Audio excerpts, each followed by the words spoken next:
Сәлеметсіңдер ме балалар? Балалар көңіл-күйлерің қалай? Тамаша. Олай болса, жаңа сабағымыз 67-ші сабақ, тақырыбы есеп. Балалар, бүгін есеп дегеннің не екенін білетін боласыңдар. Ең алдымен бірінші тапсырмаға қарайық.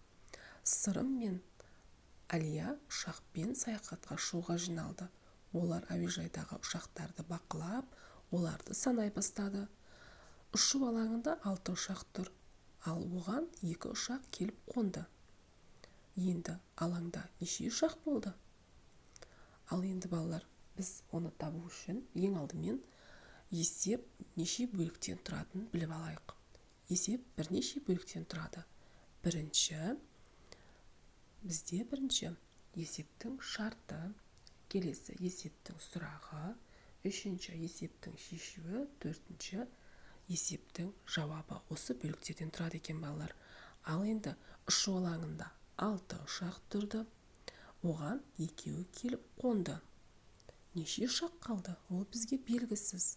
Ал енді біз есептің шешуін табу үшін 6 ұшаққа 2 ұшақты қосамыз. Сонда бізде 8 ұшақ болады екен балалар.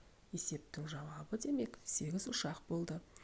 Балалар, бізде сол есепті қысқаша мынадай үлгіде жазып орындайды екенбіз. Ал балалар, келесі тапсырмаға өтеміз. Есіңде сақта.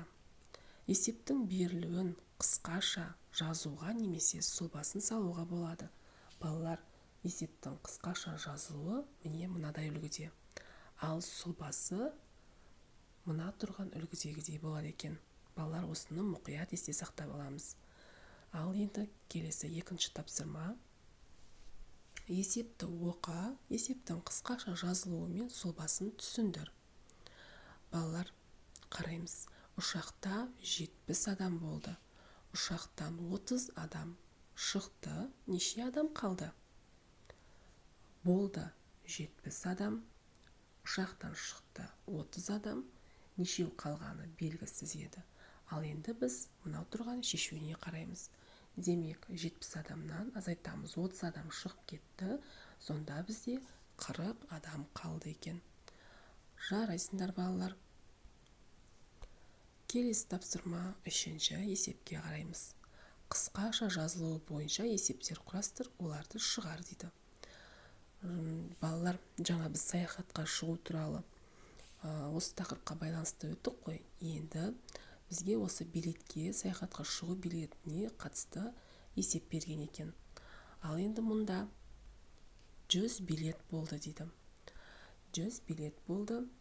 Оның 70 билеті сатылды. Неше билет қалғаны белгісіз. Енді жауабына қараймыз. Шешуін табу үшін 100 билеттен 70 билетті сатылған аламыз. Сонда бізде 30 билет қалады екен. Келесі бізде саяхатқа шығатын 70 адам болды. 70 адам отырды.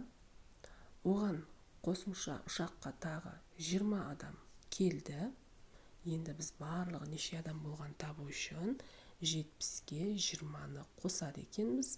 Сонда бізде 90 адам шығады екен. Ал балалар, келесі тапсырма. Төртінші есеп. Сағаттың неше сағат өткенін табуымыз керек екен. Бірінші сағатта бізде 3-ті көрсетіп тұр, иә? Сағат 3-ті көрсетіп тұр. Ал келесі сағатта 5-ті көрсетіп тұр. Демек, осы 3 пен 5-тің арасында неше сағат өтті? Иә, балалар, 2 сағат өтті. Ал енді 3-ші сағатта нешті көрсетіп тұр? Иә, балалар, 8 сағатты көрсетіп тұр. Ал енді осы 5 пен 3-тің арасында неше сағат өтті? 5 пен 8-тің арасында бізде 3 сағат өтті.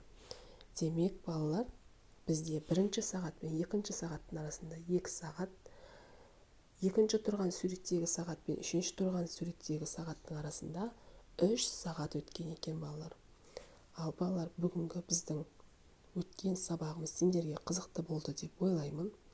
Балалар, есте сақтаны мұқият оқып, есімізде сақтауымыз қажет. Есептің неше бөліктен тұратынын есімізде сақтайық. Ал балалар, сабақ қызықты өткен болса, сау болыңдар.